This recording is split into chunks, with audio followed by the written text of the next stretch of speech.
In 1979, Mac and Bobby Burstein, Zichronam Livracha, endowed an annual Scholar-in-Residence program to broaden the temple's educational offerings.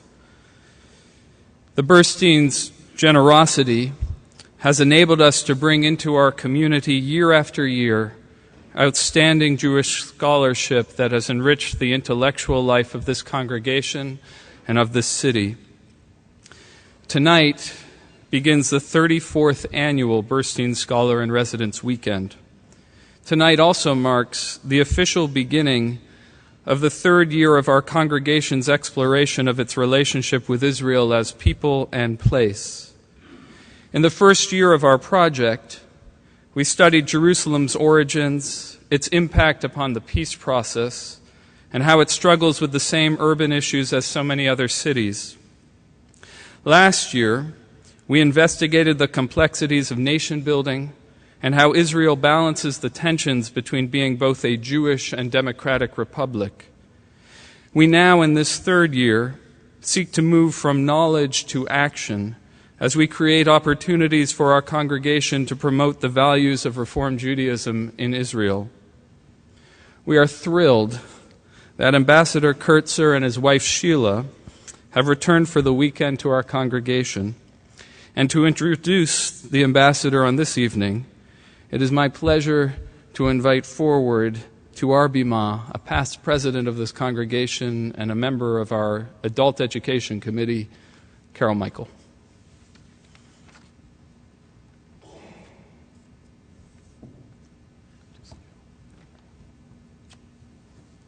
Shabbat Shalom. It's a great honor to welcome Ambassador Kurtzer and your wife Sheila back to Temple Israel. Last year we had the pleasure of having your son Yehuda with us as well. Ambassador Kurtzer holds the S. Daniel Abraham Chair in Middle East Policy Studies at the Woodrow Wilson School of Public and International Affairs at Princeton. Following a 29-year career in the U.S. Foreign Service, Ambassador Kurtzer retired in 2005 with the rank of Career Minister. From 1997 to 2001, he served as the U.S. Ambassador to Egypt, and from 2001 to 2005, he was the Ambassador to Israel. Ambassador Kurtzer served as a political officer at the American embassies in Cairo and Tel Aviv, Deputy Director of the Office of Egyptian Affairs, speechwriter on the policy planning staff, Deputy Assistant Secretary of State for Near Eastern Affairs, and Principal Deputy Assistant Secretary of State for Intelligence and Research. Throughout his career, he was instrumental in formulating and executing U.S. policy toward the Middle East peace process. Since leaving government service, Professor Kurtzer has served as an advisor to the Iraq Study Group, as a member of the board of the American University in Cairo, the Advisor Council of the American Bar Association's Middle East Rule of Law Initiative, and the Middle East Institute. As the first commissioner of the Professional Israel Baseball League, and as a member of the New Jersey Israel Commission. He is the co-author of Negotiating Arab-Israeli Peace, American Leadership in the Middle East, co-author of The Peace Puzzle, America's Quest for Arab-Israeli Peace, 1989 to 2011, and editor of Pathways to Peace, America and the Arab-Israeli Conflict.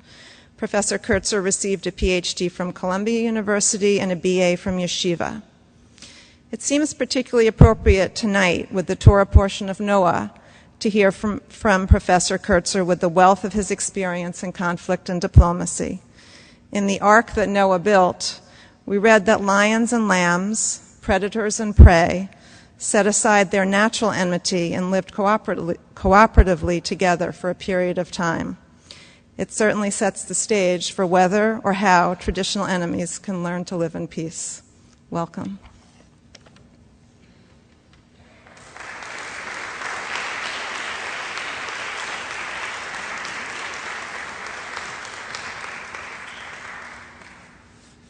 Shabbat Shalom. I was tempted after that beautiful Kiddush to join the crowd going out for the Motzi, but I am a member of your community now, having come back for a second year, and I do want to thank you all for the invitation to join you as you continue on your quest in dealing with the relationship between our country and our people in the State of Israel. And this year, in the engagements that we will have this weekend, tonight I want to ask and maybe provide some answers to the question of whether peace is possible, then to take one aspect of it tomorrow and look at the question of whether land, Holy Land, is negotiable. In the afternoon, I'll do some personal reflections on serving as an American ambassador. Then on Sunday, we'll broaden the scope of our discussion and look at a Middle East that's in transition. Last year, some of you may remember that I mentioned to you that there was a great deal of skepticism, not only among the general public, but even among the cognoscenti in Washington, the Washington policy community, about the question of whether peace was really possible and whether or not it was important enough for the United States to devote time and attention to the pursuit of peace in the Middle East. And last year, it was a major question. President Obama, as you recall, had invested some time and attention to this question, had appointed Senator George Mitchell as a special envoy. That effort failed in 2011, and it appeared that the president, for many reasons, including what he hoped would be a shift of emphasis to Asia, might in fact, were he to be reelected, change his mind and decide that the Middle East peace process was no longer of great interest.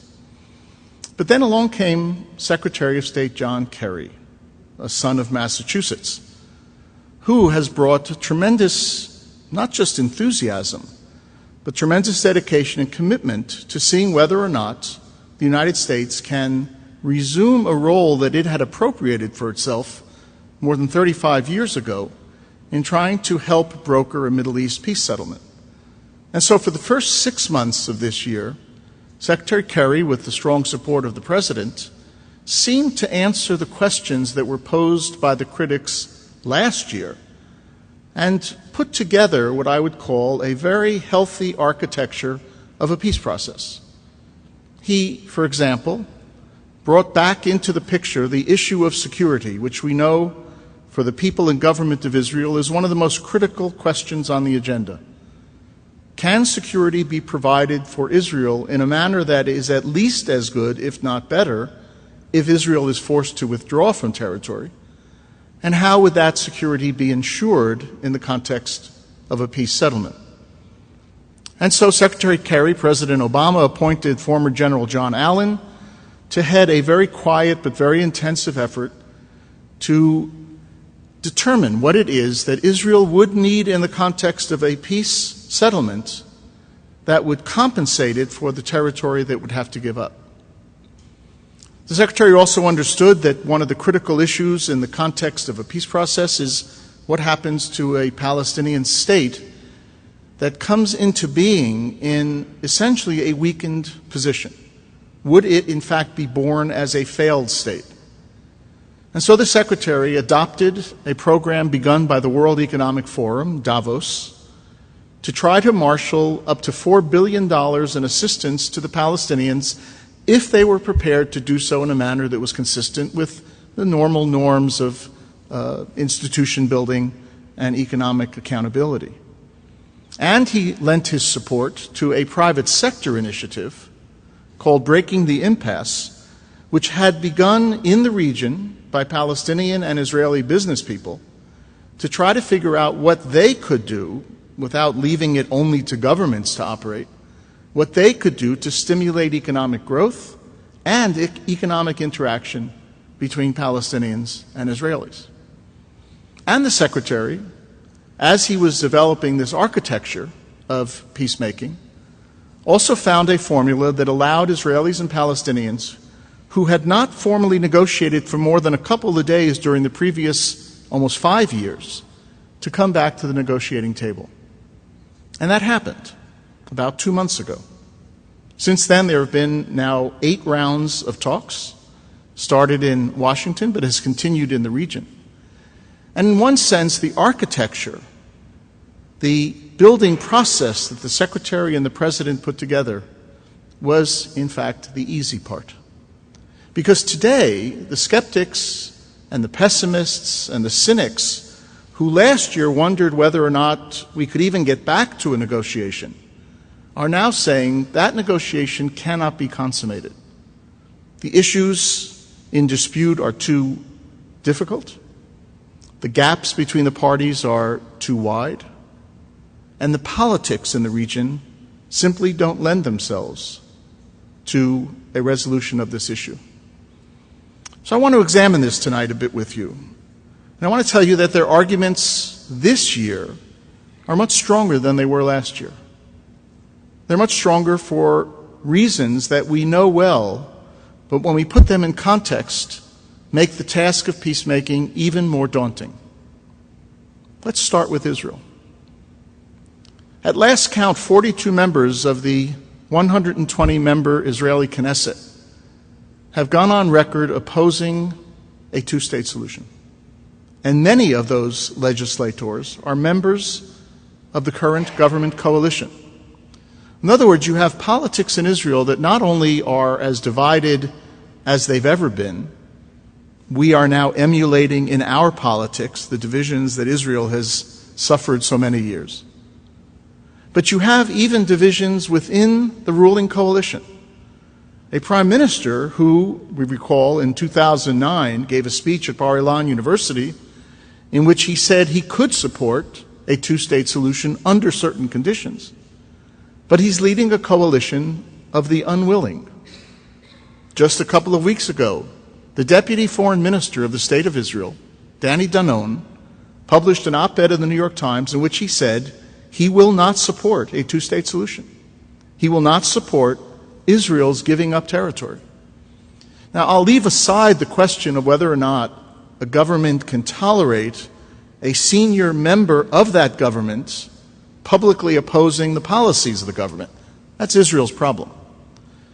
But I use this as an example of a coalition that is beset upon itself in Israel, let alone the differences of view between left and right, religious and secular, men and women, and so forth.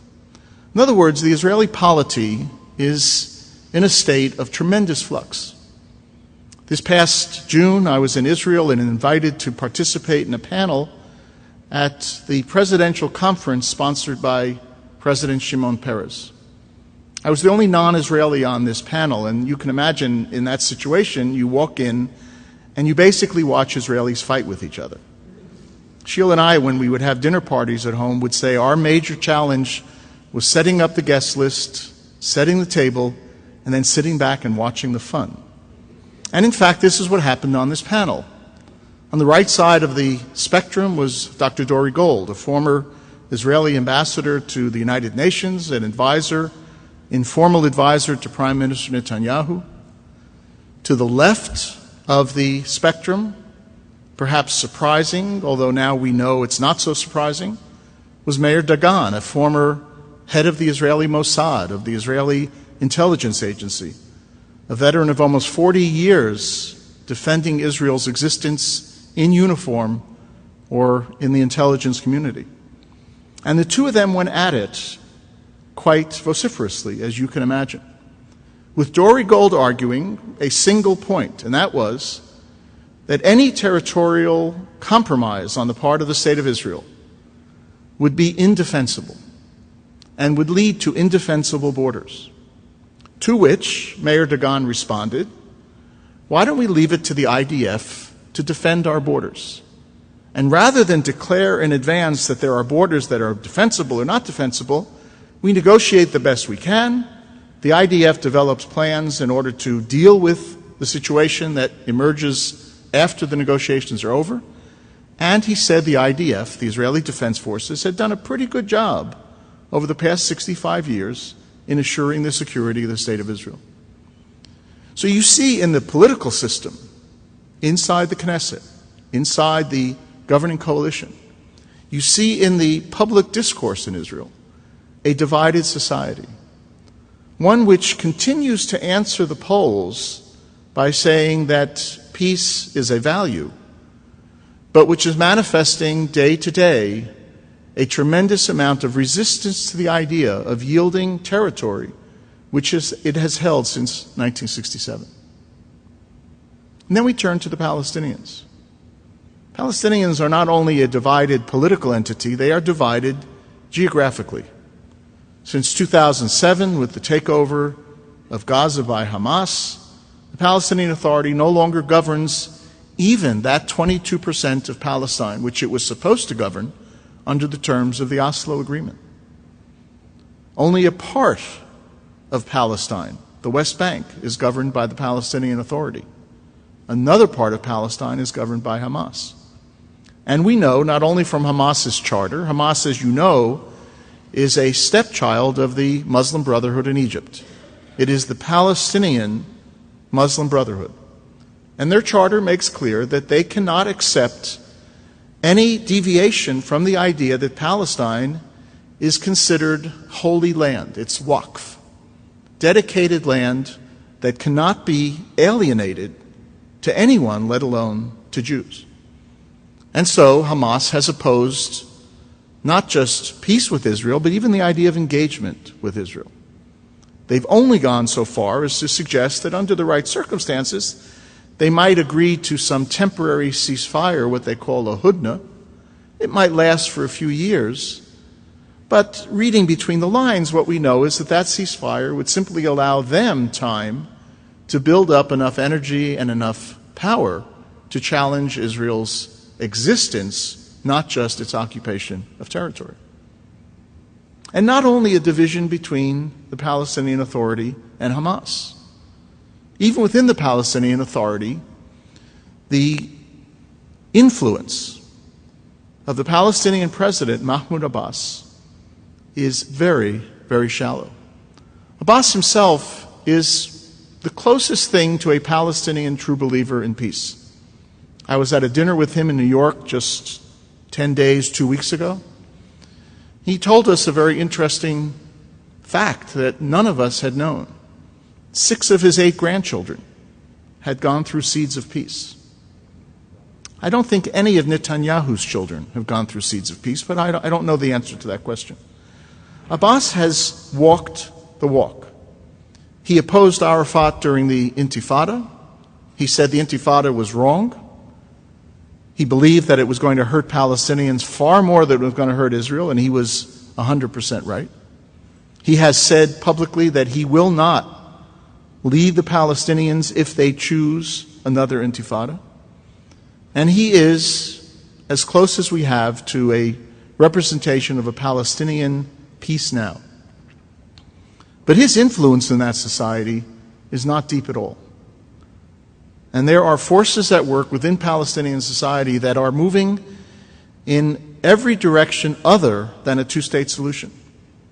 There's a growing body of opinion that is suggesting the Palestinians should simply give it up and accept a one-state solution, which we know is one of the great dangers to the survival of a Jewish state in Israel. In fact, demographers are suggesting that we have crossed the line even today. We used to think that the demographic balance in the territory between the Jordan River and the sea would not shift against the Jewish majority for perhaps 20 to 50 years. Demographers today believe that that balance, in fact, has shifted. Now, there's an argument among demographers, which I'm not going to go into, and you'll hear others say, no, Palestinian birth rates are not exactly what the other demographers suggest, and there's an emigration factor. Maybe it hasn't shifted. But Israel's not here to simply last another 5 or 10 or 15 years until demography does take over. So a one-state solution puts Israel in the bind of binds because it forces Israel to make a choice that Israel does not want to make.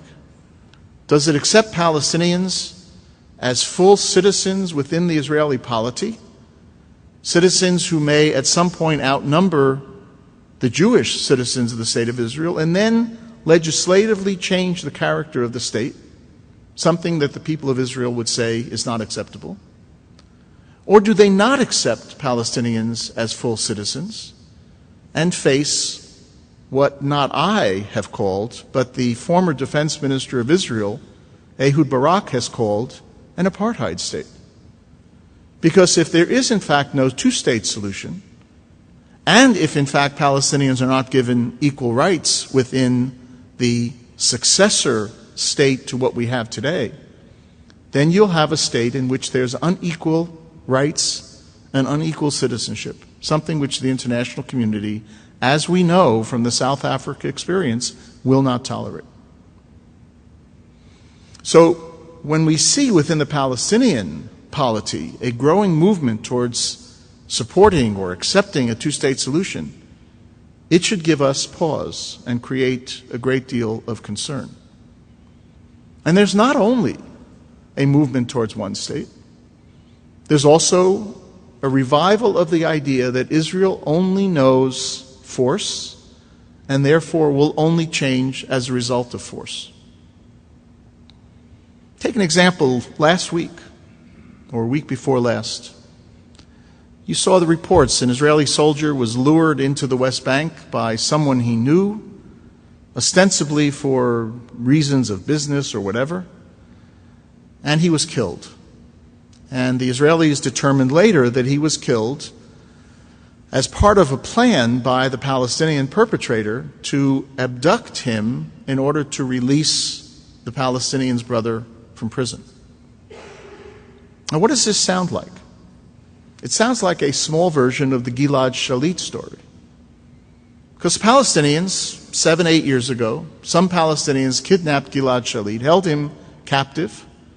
The Israelis couldn't find him, couldn't mount an operation to free him, and ultimately traded, what was the number?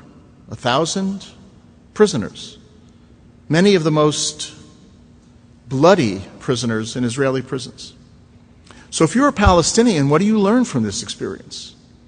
Do you learn from this experience that you sit back and wait for a rational discussion with the state of Israel in order to free prisoners or release your brother from jail? No.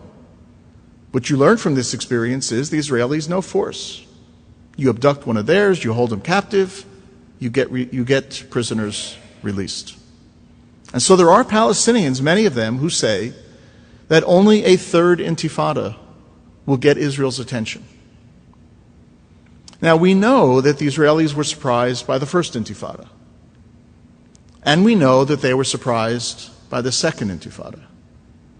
They can't be surprised if there's a third intifada, but it's going to hurt even more than the first two. Because the first intifada, which was called the intifada of stones, you remember the slingshots, the kids throwing stones at Israeli soldiers. Second intifada was the intifada of suicide bombers. Third intifada is going to be the intifada of rockets. Rockets that threaten Israeli population centers not only in the south opposite Gaza, but also in the center of the country, where the population is concentrated and where industry is concentrated. Rockets that threaten flights into and out of Ben Gurion Airport. So the idea of a one-state solution, or the idea of an intifada as an alternative to negotiating a two-state solution, makes no sense. And yet there are Palestinians who believe this today.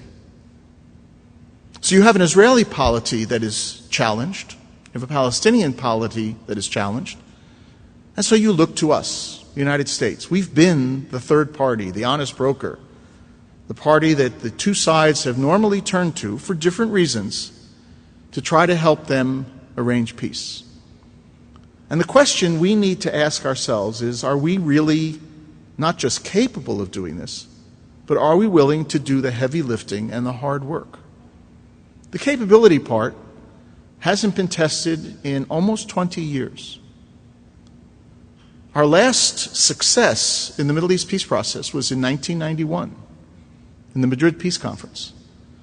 We've had a lot of efforts since then, the efforts of Bill Clinton in the 90s, the Annapolis Conference in 2007, Secretary Rice, 2008, the negotiations between Olmert and Abbas at that time. The United States has not manifested significant capability of diplomatic action in the peace process for nearly 20 years. But let's say we do start to manifest it. I had a chance to meet with Secretary Kerry about 2 months ago, just before the negotiations started. and was flattered to see that he had actually read some of the things that I had written. At that point, for me, the meeting was over. I was happy, go home, don't want any questions. And he read it and he understood it, and we started talking about what it would take for the United States to help the two parties do what they say they want to do, but which they are proving incapable of doing. And we got to the second aspect, not just the capability of the United States, but the willingness of the United States to do the heavy and hard lifting. And I said to the Secretary, and I share it with you on this Shabbat night, unfortunately, and I say this with tremendous regret, but analytically it's a sound statement. The United States has never brokered a Middle East peace breakthrough without there being a preceding crisis between the United States and the State of Israel. And the reason for that is not hard to discern. We are Israel's closest ally. We are Israel's security net. We're their safety valve. We supply them with what they need, both quantitatively and qualitatively, to defend themselves. And we also have to be the party that tells them things that they don't want to hear, and which they can't say to themselves because of their political differences. We have to be the party in 2013 or 2014 that says to Israel, there will be a return of 100% of the territories occupied in 1967. It may not be the exact territories. We've introduced the concept of swaps to compensate the Palestinians for parts of the West Bank that are now populated by very significant settlements, and that it would be impractical to think about removing them. But if Israel retains those settlements or the settlement blocks, there will need to be compensation for Palestinians to get them to a point where they can say they recovered 100% of the territory that was occupied in 1967. A benchmark established in 1979 by Anwar Sadat, and a benchmark to which no Arab leader will ever deviate. You will not find an Arab leader today or 25 years from now that will accept less than 100% return of occupied territory. And it's only the United States that can say this to our friends in Israel. It's only the United States that can say to our friends in Israel that Palestinians will not accept a settlement without a capital in Jerusalem. And there are lots of ways to do this. You looked at the Jerusalem issue 2 years ago in your own internal examination of these issues. You know the history of Jerusalem, where the thing that we call Jerusalem has never had a single locality. In fact, the Palestinian village of Silwan, which we now call Ir David, is much more representative of biblical Jerusalem than what we have in our minds, which is the old city, the walled city. Because Ir David is where it all started. The point being that Jerusalem as a concept is a resolvable problem in practice. In other words, both Israel and Palestinians can have capitals in places that they call Jerusalem. And only the United States can say this to our friends in Israel. So there are things that the United States can do and must do, and the question is going to be whether the United States will do it. And so in my discussion with the Secretary of State, that was the issue that I focused on, that I share with you tonight. It's not a question of finding creative formulas. They exist. I have a library. I don't know what to do with it. It has hundreds and hundreds of creative plans and ideas in it. It's not even a question of creative diplomacy, taking the plans and moving them from point A to point B.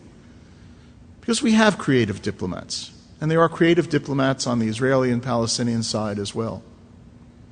It's a question of putting this together in a manner which presents to Israelis and to Palestinians a compelling idea which they will find extraordinarily difficult to accept.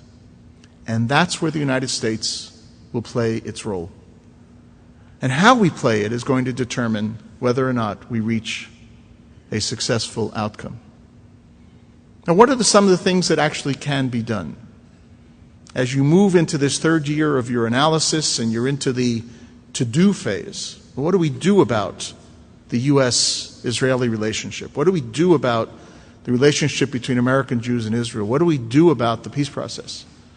There are a number of things to think about, and as we watch this peace process unfold, to use as our own barometers of whether or not success is impending. One of them, I would suggest, is the degree to which the United States is ready to put forward what I would call parameters of a peace settlement. Now, over the years, we have all become accustomed to the idea that the United States should not try to impose a peace plan on the parties, and I agree with that. It's not up to us to dot the I's and cross the T's and come up with every turn on the map or every last paragraph in an agreement. But after 30, 40 years of a peace process between Israelis and Palestinians, we, as well as they, have a pretty good idea of the boundaries within which negotiations can take place.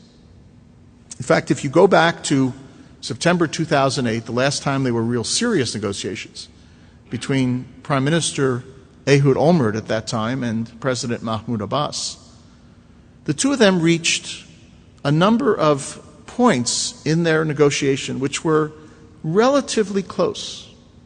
They didn't quite meet, they didn't quite consummate the deal, but we now know essentially where the dividing line is between them, how wide the gap is and how deep it is. And so it should be a United States role as a third party to take those negotiations that have taken place over the years and to concretize them into a set of parameters within which we would expect the two sides to negotiate. Not to start from the beginning, not to start with Israelis saying, well, we want to hold on to 40% of the West Bank, including the Jordan Valley, or the Palestinians suggesting that even major settlement blocks need to be evacuated. That's going to get us nowhere. We ought to be driving a very hard bargain between these two sides, and we can do so with these parameters that will cover the essential and core issues. Number two, if we put forward these ideas with an expectation that the parties will actually negotiate, well, what happens if they don't? And here's a question of American backbone, and it goes to the issue I raised before, the uncomfortable issue of the fact that there may have to be a crisis between the United States and the Palestinians and the United States and Israel. I recently gave a paper at a conference in Israel on the 40th anniversary of the Yom Kippur War, the 1973 war, and it was an occasion for me to go back into the now declassified files and read about the diplomacy surrounding the war, and particularly the shuttle diplomacy of Secretary of State Henry Kissinger after the war, in which he helped to broker two agreements between Israel and Egypt, and one between Israel and Syria. But we also need to remember that between April and September of 1975, the United States and Israel were in a full-blown crisis. President Ford at the time called for a reassessment of our bilateral relations. He stopped the delivery of airplanes that had been ordered and paid for by the State of Israel. We stopped Israeli visitors from coming to Washington to conduct official business. And the President sent out a national security directive ordering each agency to review what programs were absolutely essential for the United States to maintain with the State of Israel and which programs should go by the wayside. It was probably the single most serious crisis we have had in our bilateral relations. But it got the attention of then Prime Minister Yitzhak Rabin. And by the end of the summer, negotiations resumed, and in September, an agreement was reached that was essentially the same text as that which had been negotiated on the eve of the crisis. Now, we also moved. The Prime Minister moved and we moved. We offered some side assurances. There were a number of far-reaching political commitments made by the United States, but the point was that it took the United States backbone for Israel to confront issues that it knew it had to confront, but was finding it too difficult to confront without that kind of a push. It happened again in 1991. After the Gulf War, you remember Secretary of State James Baker started a shuttle to try to bring about what essentially became a procedural breakthrough at the Madrid Peace Conference. That conference broke a number of significant taboos. All the Arabs showed up, which was one of the taboos that we thought we'd never see broken. The Palestinians showed up without the PLO as the representative.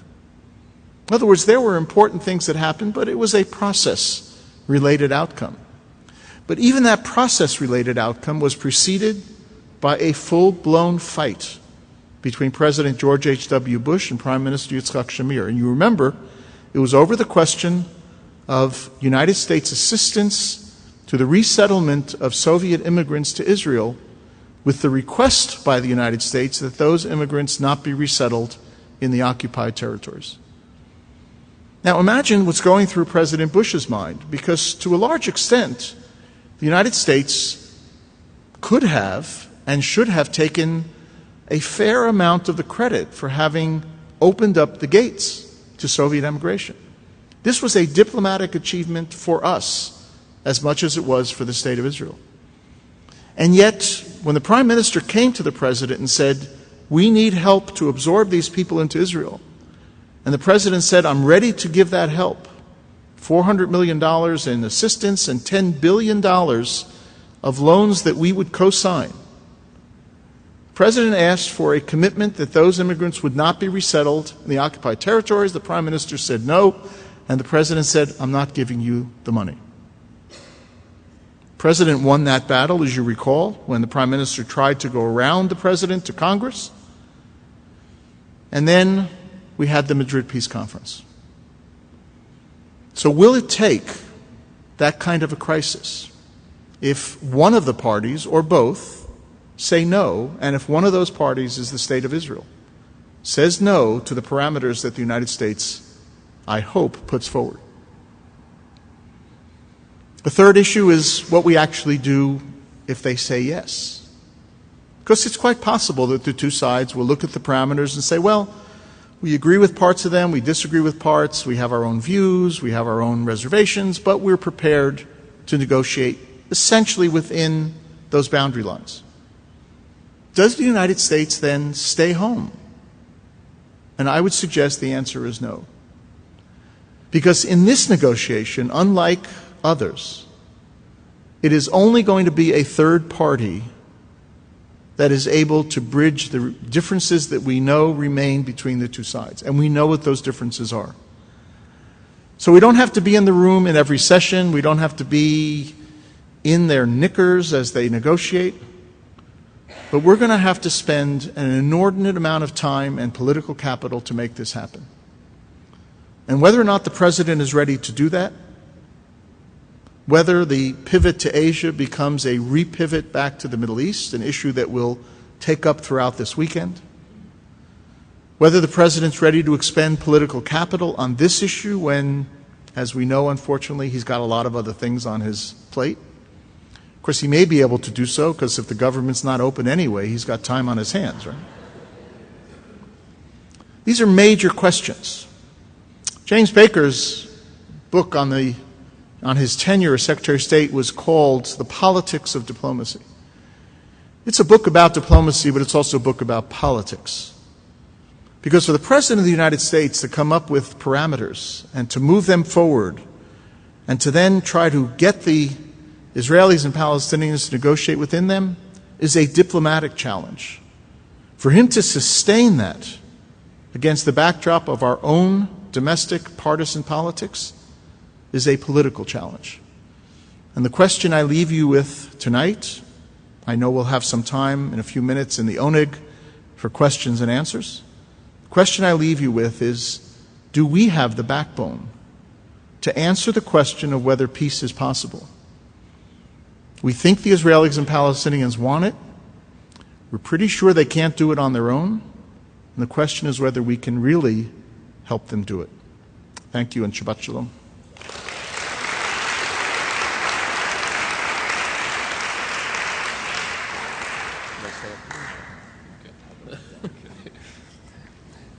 Ambassador, it's so good to have you back in our midst. You really focus our mind, and this was such a great way to begin this weekend. There's wonderful opportunities ahead across the next 2 days. But first, join us for Oneg and for questions and answers right across the way. Shabbat Shalom.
So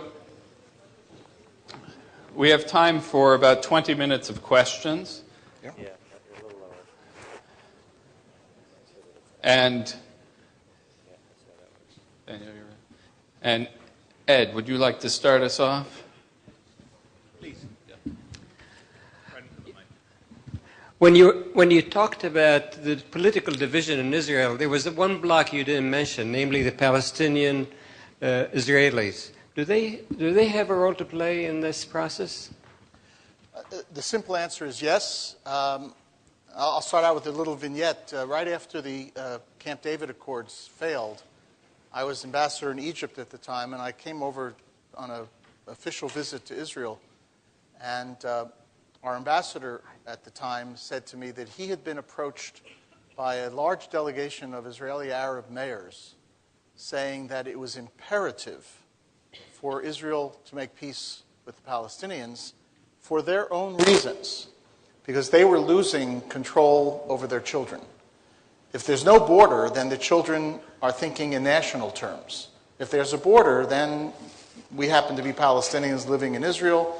We're happy that there's a Palestinian state, and they could support it that way. So the answer is they do have a role to play.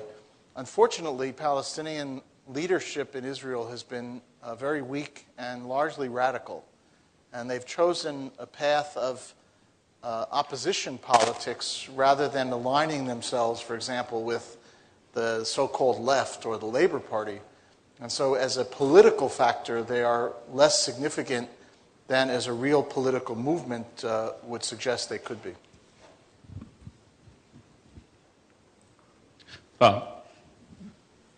You'll have a moment to finish chewing. I'm coming. You ready? Thank you. You alluded to the meetings that are going on between very high-level business people in Israel and Palestine. That has all struck me as a very potentially pragmatic and non-ideological way to look at problem solving in that area. Could you say a little bit more about what you think this group has accomplished so far and what you think their potential is for the future? Sure. It started about a year and a half ago at Davos. That's the World Economic Forum. It's held every winter in Switzerland, where significant people from various segments of professional life, including business people, get together and they think about the world. A fellow named Munid Belmasri on the Palestinian side, very wealthy entrepreneur, and Yossi Vardi on the Israeli side, whose contribution is the business called ICQ, which was a major software development 10 or 15 years ago that made him quite wealthy. The two of them got together and brought in a number of people from their respective communities to think about what they could do separately that would be complementary and what they could do together. And of course that leads immediately to what are the barriers. For example, are there trade barriers? Are there transportation barriers? Are there business barriers? And they worked on this for about a year and 3 or 4 months. I went to one of their meetings, not this summer, the summer before in Nablus, And it was a very interesting gathering because it was totally pragmatic. There was no politics. It was, how do you do business between an occupier and an occupied, and what do you do, and how do you make it work? So about 5 months ago, when Secretary Kerry announced our support for it, it kind of came out. It was the coming out party, where they're now going to actually try to do some investment projects together, maybe some the nuclei of some businesses that can either work together or be feeders to each other. You know, you make the widgets on one side, and then you finish them on the other, or whatever. So they haven't. I don't think there's a big track record yet of actual accomplishment, but they have some very, very good people who are working on it. The two of them, Vardy for sure, Masri is not yet sure, but the two of them probably will be coming to the States in November, and we'll be talking a lot about this initiative because they also want to bring in foreign investment and to see whether or not some high-risk capital may be available for them to use. Do you think this has some potential to the lessening of tension? You know, it certainly has some potential in select areas. I don't want to oversell it because it's going to have it's going to be very slow to get off the ground, and it'll only focus on one or two or three sectors at the beginning. Over time, to the extent that it can actually create employment in the Palestinian side, it will go a long way to tamping down some of the more radical forces who feed off of unemployment. Is it the end-all and be-all? No, but as the beginning of a foot in the door type thing, it's quite useful. Ambassador, your it's a little loud. Your illustration about the relationship between the United States and Israel was very illuminating and really very well spoken. I'm curious as to how you think President Obama would be able to fulfill that sort of role, whether he's the man for that kind of job, and how you think that will happen. It's a great question, and the answer is we don't know. I'm sure you don't, and I don't, because this gets to the heart of a president's self-definition and political legacy. He's now in the beginning of legacy phase, and you have a desk full of issues, and the question then is, what do you choose to invest in as people remembering you? So clearly Obamacare is one of them. I mean, that's what's caused this government, I don't want to say it caused the government to shut down, but it's the proximate issue that the Republicans have chosen to fight over. I think the president would like to see the so-called reset in relations with Russia that he hoped for 3 years ago. He'd like to see that come to fruition. Immigration reform, you can go down the list of the 3 or 4 things. I don't know where the Middle East peace process stands in that hierarchy, other than the fact that on the second day of his presidency, he said it was a U.S. national interest. Now, at some point, people have to say, well, if you said it was then, aren't you going to do something serious to make it happen now? And if he's not ready to do that, then, as you heard inside the sanctuary, I would not give this peace process much chance of reaching fruition. If he is ready to invest, I think we're in for very troubled waters, but I think the chances of actually coming out of this with something approximating an agreement, I think are actually quite high. Now, I'll also just warn you that they say that optimism is to a diplomat what courage is to a soldier. You just expect to have it, otherwise you don't go into that business. So if I sound optimistic, it's because I spent 30 years in diplomacy. But they also say that a pessimist is an optimist with experience. So, you can go in any one of... You learn all these things in diplomacy. Yeah. You raise your hand if you have a question.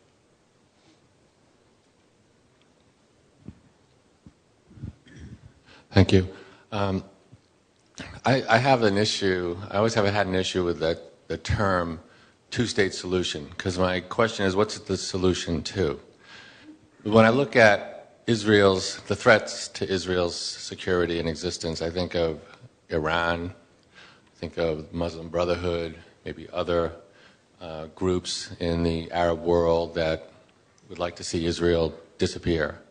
And so my question is, how does the potential of a two-state solution impact Israel's security in light of all those threats?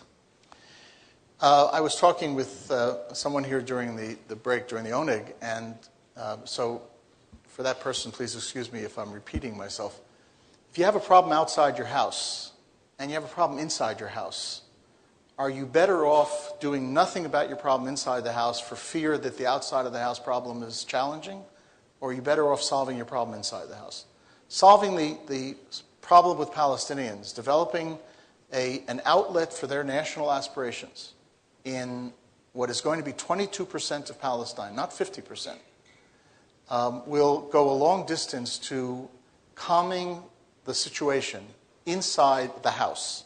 In other words, inside the area of Eretz Yisrael / Palestine. It does nothing to solve the problems that Israel faces outside. And so Israel will have to remain vigilant, will require a substantial amount of our assistance and our determination and our commitment and our help in order to maintain its qualitative edge. And I'm sure we would be ready to do that. We're ready to do it even now when they are in occupation of the territories. I think we'll certainly be ready to do it if they take the risks for peace. So in a sense, there's no connection between the two in a positive way, but there's a tremendous connection in a negative way. Because if you don't solve this problem, then even while you are challenged from the outside, there may be another intifada. There may be more civil disobedience. There may be more problems that you have to deal with internally. And let me give you one example of the consequences of this for military planners. Our service in Israel, 2001 to 2005, coincided almost exactly with the Intifada. We came about 8 months after it started, and we left right after Gaza disengagement. And the Israelis, for all the tragic losses that they suffered, did very well in that Intifada. They won the battle. There's no question about it.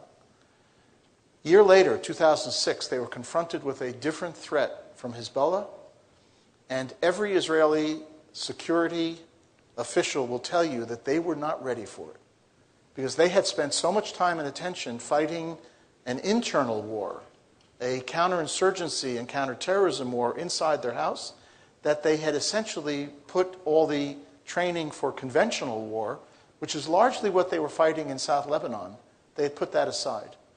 And so not only had put the training aside, but you remember the horror stories. Israeli forces in the 2006 Lebanon war, this is absolutely true. We were there that summer in Israel. We're heading towards the front with no equipment.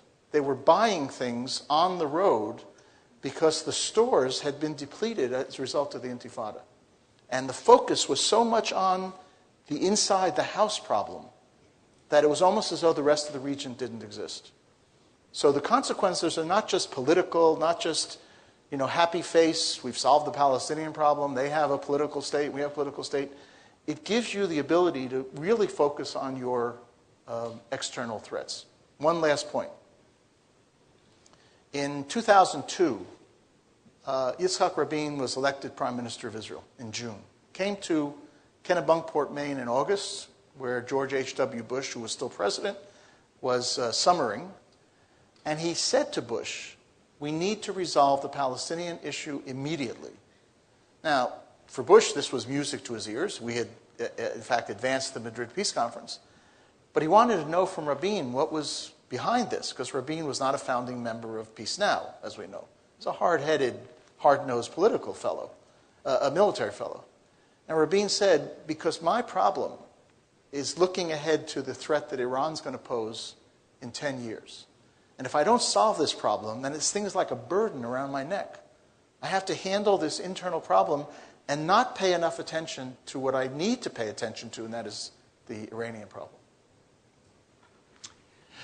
Thank you, Mr. Ambassador. One quick comment and then a question. It's hard to believe that everything repeats itself. About 34 years ago, I worked in the Carter administration, and Bob Strauss was the special peace negotiator. And we did these trips back and forth between Egypt and Israel about creating, with OPIC insurance, this concept of having the Arabs doing the work and the Israelis doing all the intelligence work. And obviously nothing ever happened. But this whole story of Israel and the Palestinians it always goes around. And I come to the point where I say, and this is the question, can we really get peace in the terms that you're talking about without having some control over AIPAC? Because it seems to me that AIPAC drives the discussion in Washington. I know J Street tries to bring some alternatives, but if AIPAC doesn't have an independent voice, then I think what we're talking about is not going to lead to any discussion. Let me first comment on the first part of your question. As you said that it led to nothing, there's actually something out there. Not much. We talk about a cold peace between Israel and Egypt. It's a peace that's lasted now 35 years, but you also have the most successful textile set of factories in Egypt is the Israeli textile firm Delta, which works 3 shifts, exports all of its product to London, to Marks and Spencer, and employs, last count, probably 5,000 Egyptians. There's a refinery in Alexandria created by an Egyptian-Israeli partnership. And up until the revolution, 2 years ago, we could talk about the gas pipeline, which we no longer can talk about. So there are a few little jewels out there that have materialized that would not have happened otherwise. But you're right, it didn't, the promise of what we were hoping to achieve during those years certainly was not fulfilled. Look, AIPAC's going to be a major part of, if I'm right analytically, a major part of the crisis between the United States and Israel. Because when the United States puts the pressure on both the Palestinians and Israelis to do what needs to be done to move this from where it is now towards an agreement, AIPAC will be called upon by the State of Israel to marshal support against the administration's policy. That's the way it is. You go back to 75, AIPAC was there, not as strong as today, and they were very influential in the fight that took place between Ford, Kissinger on one side and Rabin on the other side. 75 senators signed a letter opposing President Ford's reassessment of relations with Israel. And the president basically said, thank you for your letter. I hear what you're saying, but this is important for the United States' interests, and we're going to continue to do it. And the president stood firm. So, it's not a question. You're not going to uproot AIPAC. You're not going to circumvent them.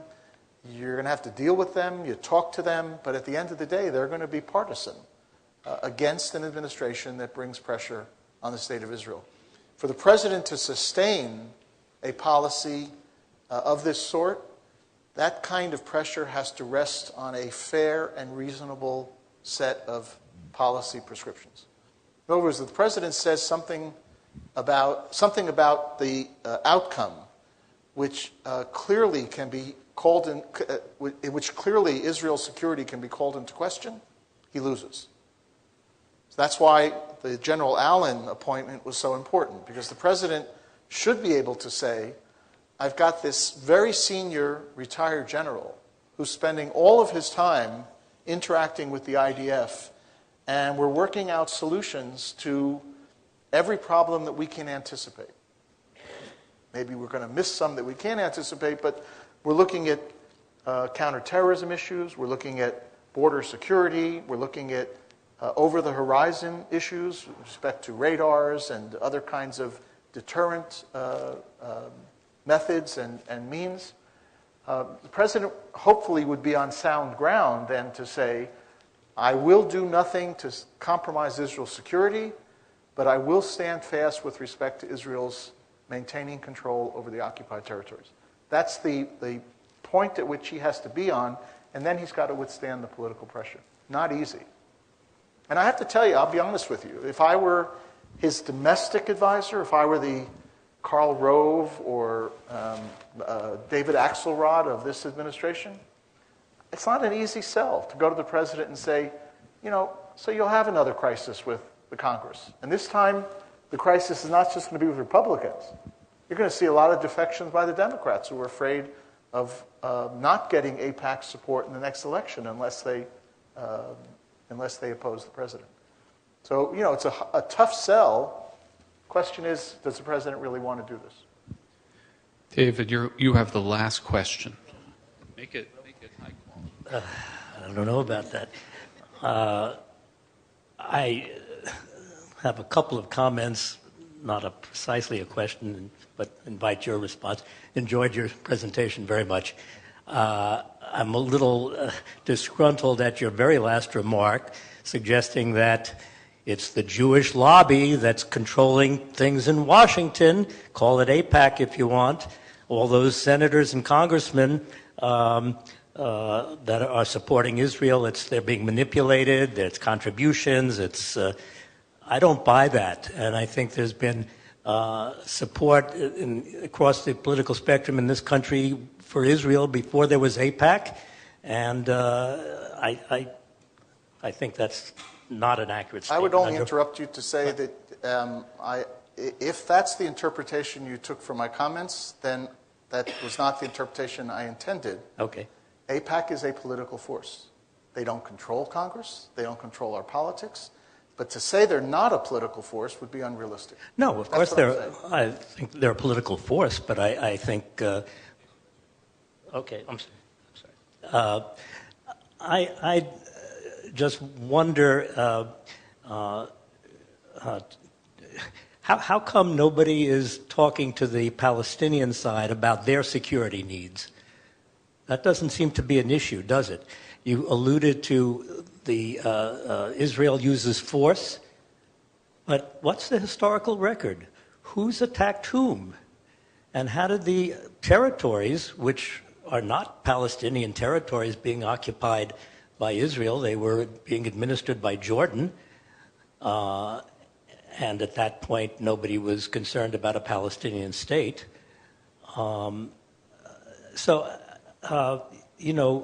Defensive war after defensive war, and I feel badly that history is not out on the table, it seems, at any point, nor is the fact that, the outlook of the Palestinians, as you said, the leadership is weak, is probably very much against, recognition or coexistence with Israel.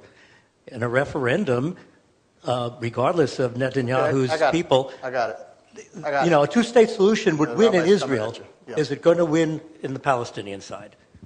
Palestinians get anything but a free ride here. And what I try to suggest upstairs is that they will be asked to, or actually across the hall, is they're going to be asked to make compromises in their national aspirations that will be as difficult, if not more difficult, than those that are being asked of Israel. Just a couple of factoids. In the Balfour Declaration and the subsequent Palestinian Mandate, there was the possibility of Palestinians achieving political sovereignty in Palestine in a one-state outcome in which they would have dominated, and they blew it. They didn't accept the idea of having any Jewish Zionist component, and they rejected it. They rejected partition in 1936 when the British proposed it. They rejected partition in 1947. They're going to end up now not with what the 1947 plan had promised them, the partition plan, that the Zionist movement accepted and lobbied for. They're not going to get the 57% of Palestine that was promised to them. They're going to end up with maximum of 22% of Palestine. They're going to end up with a version of Jerusalem which we hope that they'll be satisfied with, but it's not their aspirations. They're going to end up with a refugee problem that's not going to be resolved inside the state of Israel. It may get resolved in some ways inside the state of Palestine, but refugees are not going to be given the so-called right of return to the state of Israel. So when you line up the issues that the two sides here are going to have to think about compromising on, it's no cakewalk for the Palestinians, number one. Number two, you asked about who looks at Palestinian security concerns? Fact of the matter is, nobody. Because in a solution to this issue, they're not going to have an army.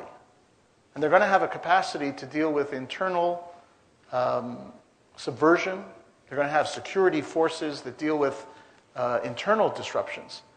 But the preponderance of power in the Palestinian-Israeli relationship will remain with the State of Israel. And, as we've seen since 1994, the peace treaty between Israel and Jordan, they will remain in between these two powerhouse states in a controlled environment. It will be in Israel's interest that they not have power in the security area, and it has been and will continue to be in Jordan's interest. So, again, you line up the security concerns here. Israel has concerns, as I said, inside the house, on the borders, and over the horizon. Palestinians, they can maintain security at home, and that's going to be satisfactory for the rest of us in terms of their aspirations. So the deal they get, I'll be done in one moment. Oh, no.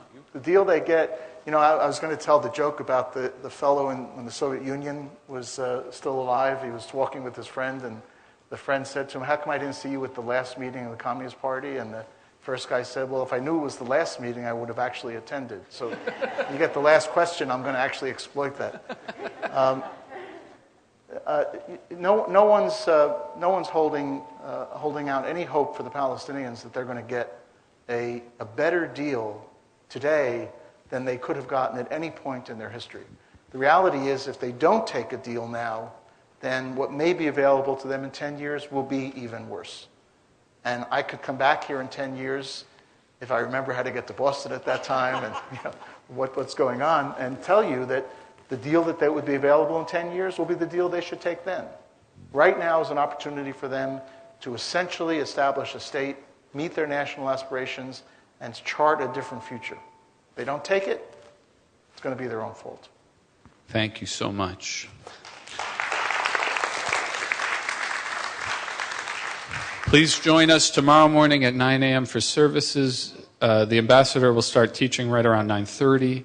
And then again, we're coming back together tomorrow afternoon at 4 and on Sunday morning at 10. And there's always food at every single gathering. So Shabbat Shalom, and we hope to see you again this weekend.